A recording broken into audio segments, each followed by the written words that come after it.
Hi, friends. Welcome to Women Seeking Wholeness. I'm Cherie Burton, and this is episode 158, Peace Over Productivity. Anna Lovind, my guest, is a feminist writer who believes in women's creative freedom and the power of our voices and stories. She actually left her career as an editor at a major publishing house. She moved to the deep forests of Sweden, I believe where she's originally from, and set out to build a business that supports her own and other women's pursuit of a meaningful and sustainable creative life. You guys know that on this show, I meet with women all the time and talk to women all the time who left a certain career path because their soul was calling them elsewhere, and she's certainly no exception to that. She's since published her book, The Creative Doer, A Brave Woman's Guide from Dreaming to Doing. She's coached best-selling authors. She's helped launch solopreneurs into orbit and guided creatives from all over the world to go from dreaming to doing through her courses and workshops. What is a creative doer? How do you prioritize yourself, as opposed to just making time for yourself? We're also going to discuss a few ways you can sustainably fulfill yourself. And remember to follow what we're about on Women Seeking Wholeness Facebook group. Ask to join that. It's a private Facebook group, as well as follow us on Instagram, cherie.burton. And so let's hear from Anna. Anna, I'm so happy to have you join us all the way from Sweden. Yes, thank you. I'm thrilled to be here with you. Well, I was really intrigued with this concept of you. I know you've published a book, The Creative Doer, A Brave Woman's Guide from Dreaming to Doing. It strikes me as very like the balance between the masculine and feminine, the dreaming into the action, the spiritual into the physical. But what is exactly a creative doer? How would you define that? Good question. I think many people, when they first hear that name, they get these associations of, just do it. We're going to go for it and we're going to make things happen. And it's very like action oriented. And that's not really the kind of doing that I teach. The kind of doing that we're focusing on in the Creative Doer, in the book, as well as the course and community that I host, is, it's an aligned doing, an embodied doing, a kind of doing that arises from a fullness. I always talk about creating from an overflow, where we sort of fuel ourselves to the point where we have so much to give that it sort of, just flows spilling out of us. Really without effort, maybe. Exactly. There's always some effort involved when you're moving something from idea into form. There's always a bit of friction there. Right. But it doesn't have to be the striving and the hustling. The grind culture is something I'm very intentionally trying to move away from, towards a doing that is anchored, I suppose, in being. I think you need both. I think you need the being and then the doing in order to make things happen.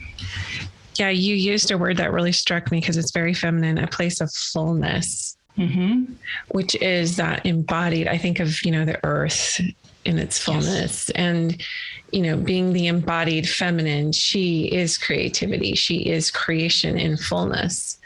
Exactly. How do you, or how have you found to kind of move us into this sustainable place of, like, I guess, filling ourselves, being the fullness, or claiming it maybe?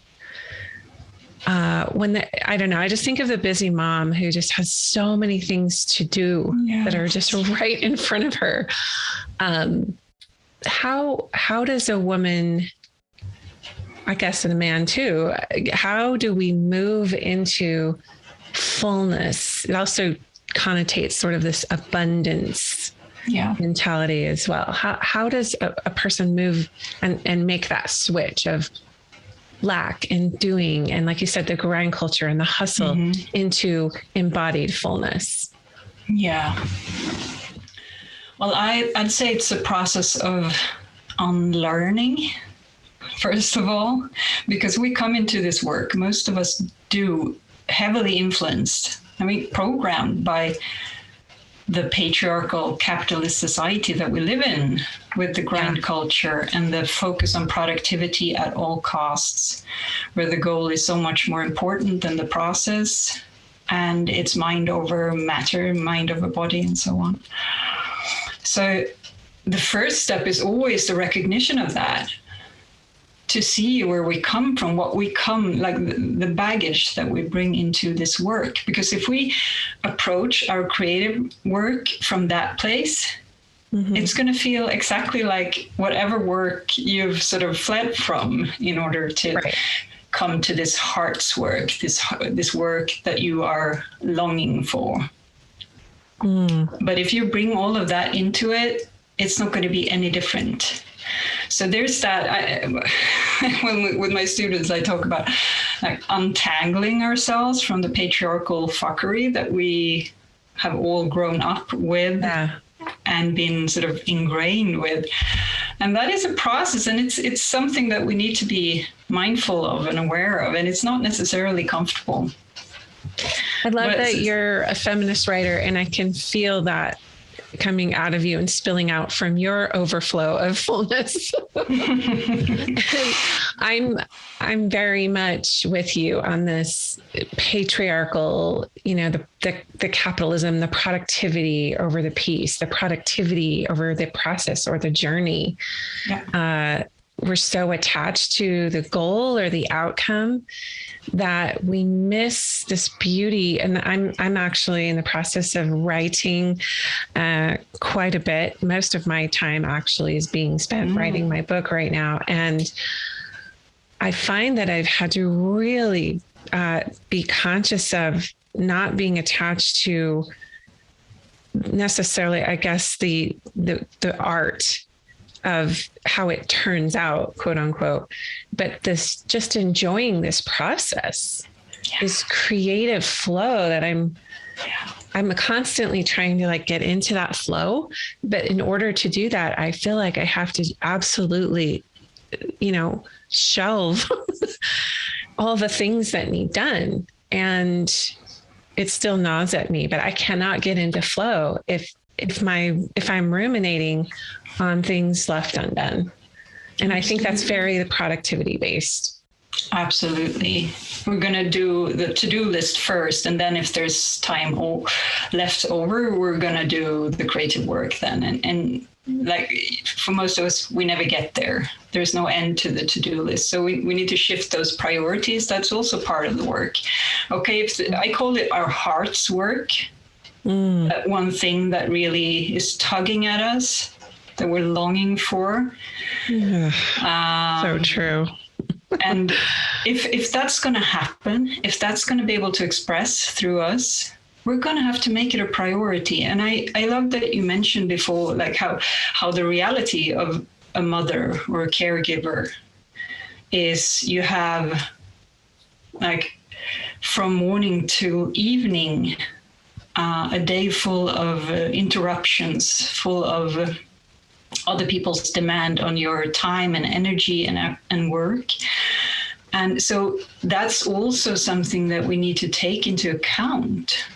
How much time and space do we actually have for this? Maybe we do have to give up on that idea that you need to, disappear into the cabin in the woods for 6 months in order to write the book. Maybe we have to look at ways to, it would be great, but it's not going to happen for most of us. No. But okay, so what if I have 15 minutes a day? How can I make that work? And is that possible to find those 15 minutes? And in those 15 minutes, prioritize that thing that is calling to us. What if we could make that choice and put that first on that to-do list, at least for those 15 minutes a day? Then what can we make happen? And I know for sure, since I work like that myself, I'm a mother of two and have all those responsibilities and all that mess going on in my life as well. And I've coached so many women through this process, so I know that you can create so much with those 15 minutes a day if you commit to it. And if you're willing to make the choices necessary to safeguard those 15 minutes and to commit to the relationship that you're stepping into when you're choosing your work. Mm. Because that's also central to the way that I view and teach this work, is that it's a co-creative process. Mm. You know, it's not just you sitting down, bringing out what's inside of you. It's every idea and that longing that I was talking about, it's an invitation. There's something that wants to express through you and with you. It's bigger than you. It is. And everyone who's ever entered that stage of flow knows that. It's bigger than us. And something kind of, when I am in flow, I notice something kind of takes over and I'm just the vessel. Yes. Of what wants to come through. And this is another thing that happens quite frequently, I think, in the creative process, and it's the tortured artist syndrome. But that inner critic or the judge of how is this going to be perceived, or, well, you know, I guess some of the rhetoric that ruminates through my mind is just the past conditioning of, some of it is about the patriarchy. Some of it is about, who do you think you are? Mm-hmm. And I think artists have to wrestle with that no matter what your medium is. It's this, it's trying to stay contained in that space of allowing. Yeah. Allowing absolutely. Whatever needs to flow without, and just silencing that inner critic. Yeah. It feels to me like that. We get so attached to what we think that is how it's going to be perceived that it inhibits that creative flow. And usually this is even trickier for women because we are so focused on being likable. Yeah. We're taught to be that way. That's nice girl. The good girl, the nice lady, selfless mother. We have all these ideas about what it means to be a good woman, and very few of them support us in our creative work, in our commitment to our creative work. So there's lots to be reckoned with, and like you say, when you step into this relationship with your work, you say yes to doing the work. You need to know that this is going to come up. These voices are going to come up, and to deal with them is part of the process. It's part of the creation process. It doesn't mean that there's anything wrong with you or your work, or it's like I'm judging the fact that I'm judging myself. Exactly.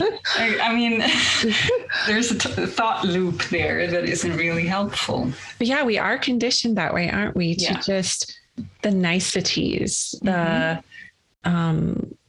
the screening, if you will, of our own desires, our own voice in favor of keeping the peace. Yes. Historically, that's what women have done.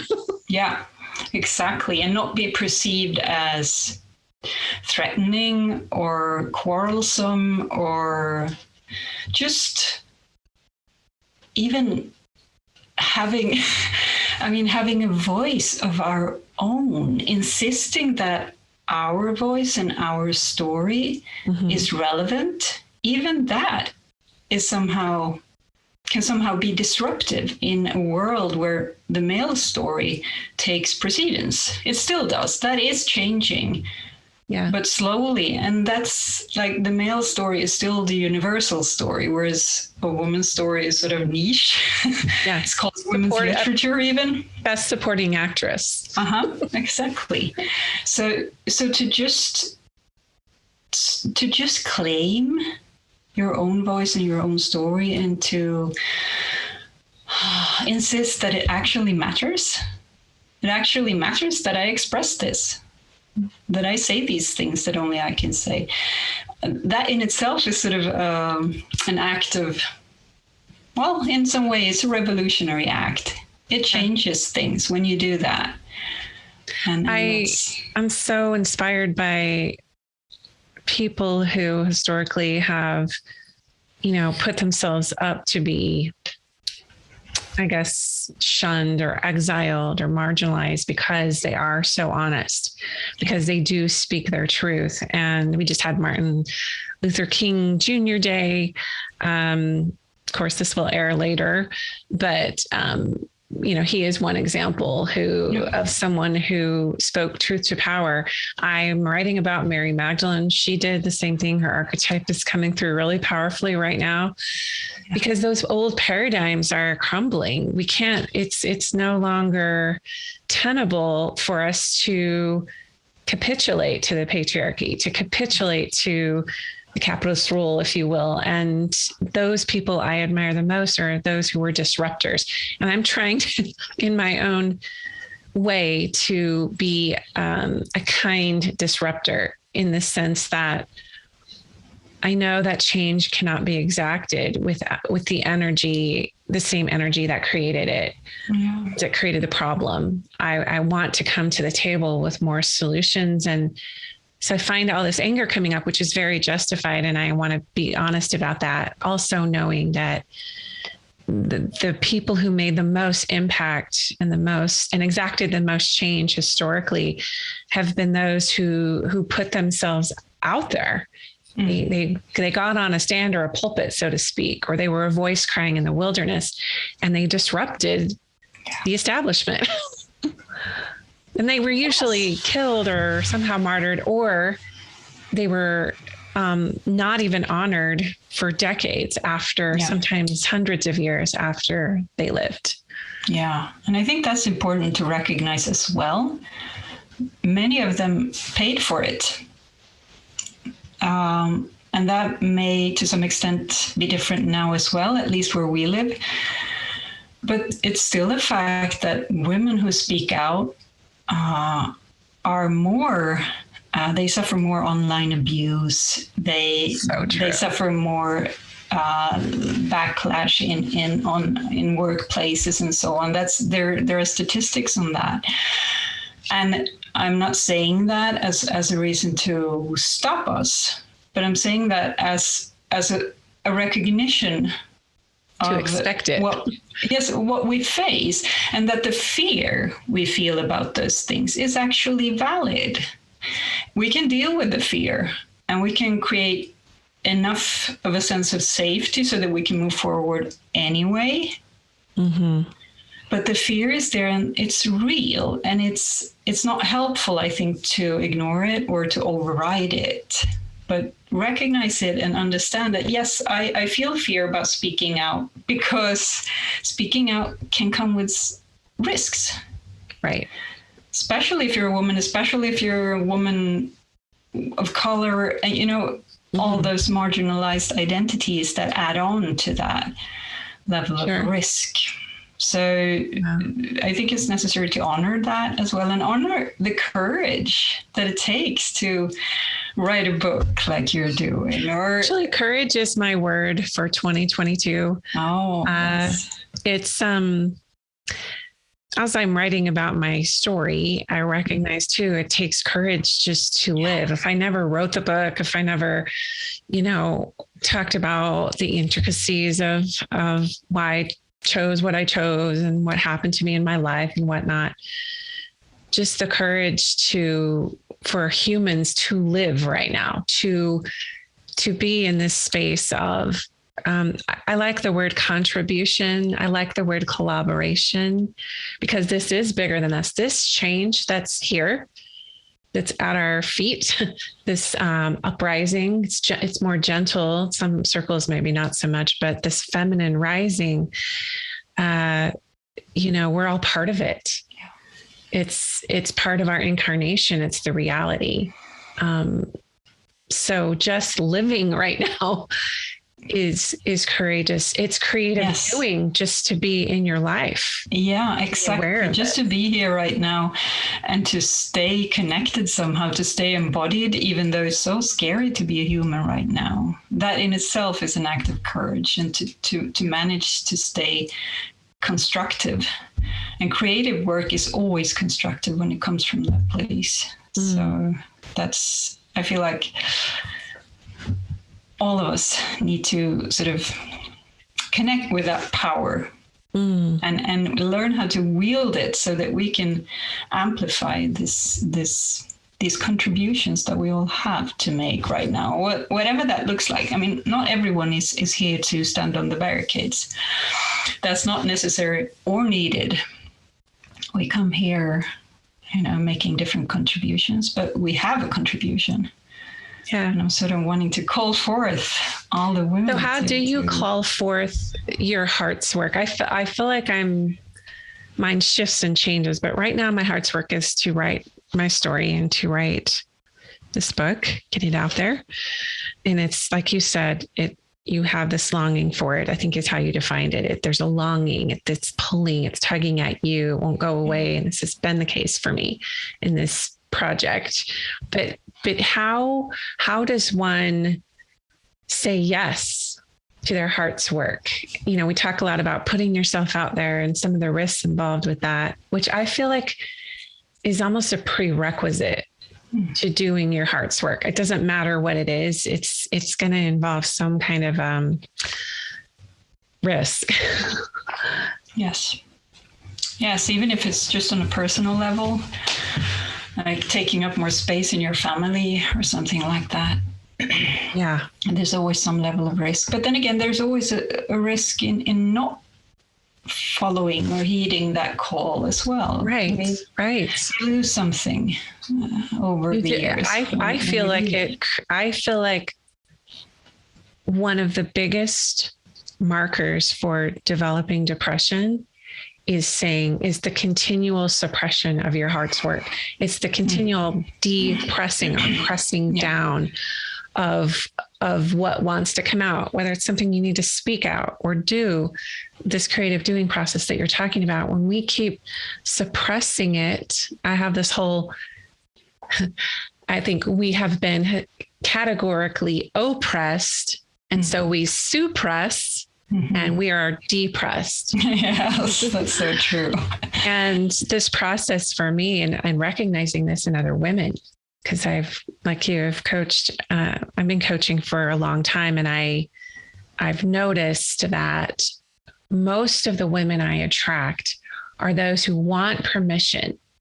They want somebody to give them permission to do their heart's work. Yes. And they recognize they're on some level becoming ill because they have this deep longing, this sacred need to bring this out, but they feel a bit paralyzed. Yeah, I think that longing, if it goes unanswered for too long, it's almost as if it gets corrosive, like it starts eating away at you. But I also want to say that I think it's never too late to respond to it. And you asked before, like, how do you make that commitment? How do you step into the work and step into that relationship? And I think it's as easy as, I like to compare this relationship to any relationship in our life, because it helps make it more tangible somehow. Sometimes it can be so lofty. We're speaking about purpose and our contribution to humankind and so on. But really, in the day-to-day, when we step into relationship with another human being, for instance, we have an idea what that entails. We stay in touch. We do what we say we're going to do. We keep promises. We honor each other's differences and we find different ways to show our appreciation and love and loyalty and so on. And it's not that different with the work. When you step into relationship with your work, your heart's work, what happens a lot of the time is that you get that first inspiration, you dive all in, and then it starts to get scary, which is natural. Mm-hmm. And then a lot of us freak out and desert this, like we leave it. And then we come back 3 months later and we wonder why it's all gone cold, you know? I totally if you behave that way to another human being, that relationship is not going to work. It's the same. Yeah. So what I think, what's most important is really just to honor the relationship. And it's another metaphor is a fire. You keep it going by adding some more firewood every now and then. Even if it's just embers at time, if you keep it going, it can sort of burst into flames at any time. Mm-hmm. If it goes cold and dies out, it's a much bigger project to get it going again, you know? Yes. So it's just that it doesn't have to be a big deal, like we said, 15 minutes a day or whatever you have available to you. The most important part is the commitment and the willingness to show up and to keep showing up and to understand that the fear and the friction that will show up is also part of the process and something that can be dealt with, and it doesn't have to stop you, and so on. I love that.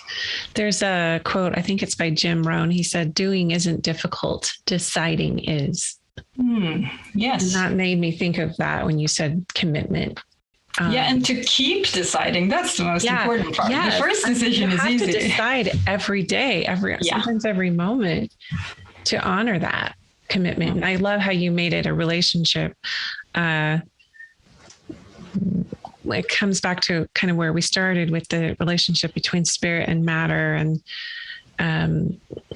one of my teachers, she's taught me that writing is actually a masculine task.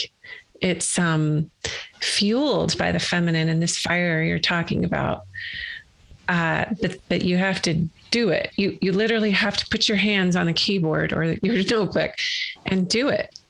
And you will not get that flow until you're engaged. Yes. And so I think backing way up, like you said, it's that commitment. It's like no one decides. Yeah. You can decide, and it doesn't just happen once. It's like you said with the relationship. Oh, I love you. And if I change my mind about that, I'll let you know. You know, you have to nurture these things. And exactly.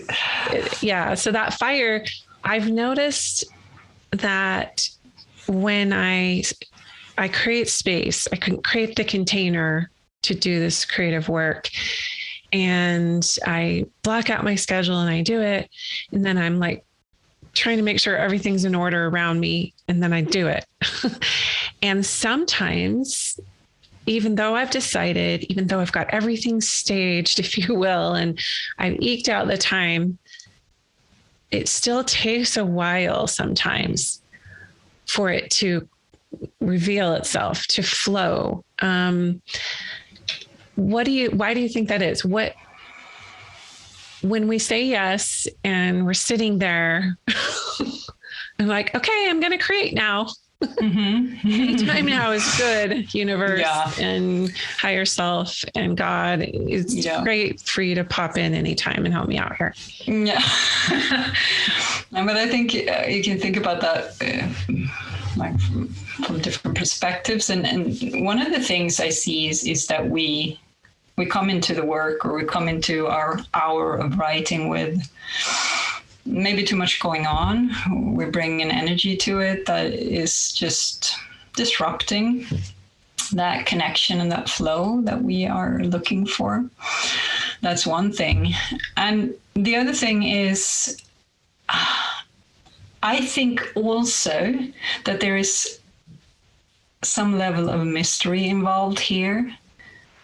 And we show up for the work, but we cannot always expect the flow to come like when you push a button. Yeah. There is an element of grace involved. It is a gift when it happens. And I like to think that my work is to show up. And sometimes we have this divine meeting and things flow through me and it's beautiful. And sometimes it's just me typing away on my keyboard. And the interesting thing is that sometimes good stuff happen then as well. Like sometimes when I have this writing session and it feels a bit heavy or at least uninspired, And I'm experienced enough to not bother too much about that, especially not on the first draft stage. My work is just to get it out on the page. But then when I return to it later, actually, wow, yeah, there was something here and something that I can keep exploring and working with. And so I don't think we should come to the work expecting that magic or that flow, but we can come there and we can make room for it. We can set the container for it. We can, do our best to empty ourselves and be available to it, so to speak, so that if it wants to, it can show up for us and meet us. But to remember that it is a gift and a grace. Yeah, I love that. I mean, I think just that heaviness of the expectation doesn't allow for, that flow to happen. Wow, this is great. I love how you talked about the work is the commitment. It is the shifting of the priorities. It is the something daily, even if it's only 15 minutes, it's something. And that, a cumulative effect oftentimes, because I find when I'm in the energy of stop, start, like you said, it can go cold for months. When I was absolutely on fire with it the 3 months previous. And I've done this for years with this project, but also trusting and giving myself some grace because it wasn't the time before. No. And I wanted to commit to it. I had the longing, I felt the pull, but this season of my life, it just wasn't the right time, but it is now. Yeah. And even saying that, I still have to be very clear on my boundaries. Yes. With myself, with my family, with the other people that pine for me and my attention in my business. And I find that, and I can't remember who said this, and I'm going to say it wrong, but I think it's Abraham Hicks or something that talked about when you say yes, when you put it in your calendar, when you put the commitment into effect, the universe moves. You could call it grace, but the grace, it seems to be very random, right? And that's why it's a gift. We don't know when we're going to get it. It's free, but we don't know when it's going to show up in powerful ways. But we put ourselves in a position to receive grace when we are consistently, like you said, showing up. You said your job is just to show up. And sometimes that doesn't mean doing. Sometimes it means receiving, I thought I was going to sit here and write today, but I think I need to meditate. Yeah. Whatever. Just throwing things out there. That's super important point you're making here. And also about the timing, like you said, for a few months, it wasn't the right time. And I do believe that each project that we embark upon comes with its own built-in timing. And sometimes what we experience as procrastination is simply just the necessary pause for us to get into alignment with that right timing. And then once we get started, things happen according to that plan, and it's easy again. But sometimes we're so used to the idea that we decide the goal and the deadline and so on, and then we are just going to produce. Yeah. This doesn't work so well. It rarely works. And that doesn't mean that you can't show up. But sometimes, like you say, showing up for your work is sometimes about feeling that well, making sure that you come to the work from a place of fullness. And sometimes that means you sleep more for 3 months or you learn about something necessary for the thing that you're about to express. For me, it was trauma release. Yeah. I couldn't maintain the space of fullness or flow because I had things I needed to release. Yeah. And it's not like we're ever going to arrive at this place of being completely cleansed or clear, whatever. But I found that when you were saying I took that pregnant pause that they call it, where I was at the back of my mind, like, oh, I really need to get this book done. I really need to write. Also knowing that this was a time for healing. This was a time for, if I want to be this receiving vessel where things can flow through me, I have to create some space inside. And that means releasing trauma. So it was a hard lesson. And it was something I resisted. Yes, we do. We tend to do that. But the thing is, even though that sort of delayed, within quotation marks, your work for a few months, what you did there will feed into your work now that you have come to the point of actually being able to write again. So nothing is lost. Yeah, well, yeah, it was definitely good writing material, I'll say. Right. Well, how can people find you, Anna? How can people find your work? Well, the best place is my website, which is just annalovind.com. You'll find my blog and all lots of free resources, my ebook, and so on there. You can also find me on Instagram. Same, my name, Anna Lovind, which is actually the only social media platform I'm active on. It's my platform of choice. And even there, I'm not, it's intermittent. I allow myself that way of working. So those are the best places. The only way to work with me at this point is to join the Creative Doer, the course and community. But a place to start could be to read the book, simply.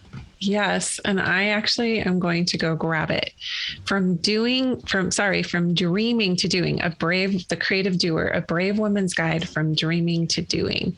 Yeah. So beautiful work. Thank you for reminding me about this creative process and how everything is aligning in divine timing and seasons. And you just strike. I'm like really calm as I'm talking to you. Thank you. Thank you for your presence today. Well, thank you. It's been a joy talking to you. And good luck with the book. Oh, thank you. Doing from a place of fullness, where our hearts want to work. We long for this. It's not that grind culture and the hustle culture of productivity. The work is soul level. That's the movement that's happening on the planet right now. And just 15 minutes a day can be a magical time to just climb into your true soul work and commit to that. I hope you have a beautiful week, and I hope you do commit to your true soul work. You're probably already doing it, but it takes courage to do your heart's work. You have to say no to a lot of those other voices, including the voice in your head. So I hope you commit to that this week, and we will talk to you next time on Women Seeking Wholeness.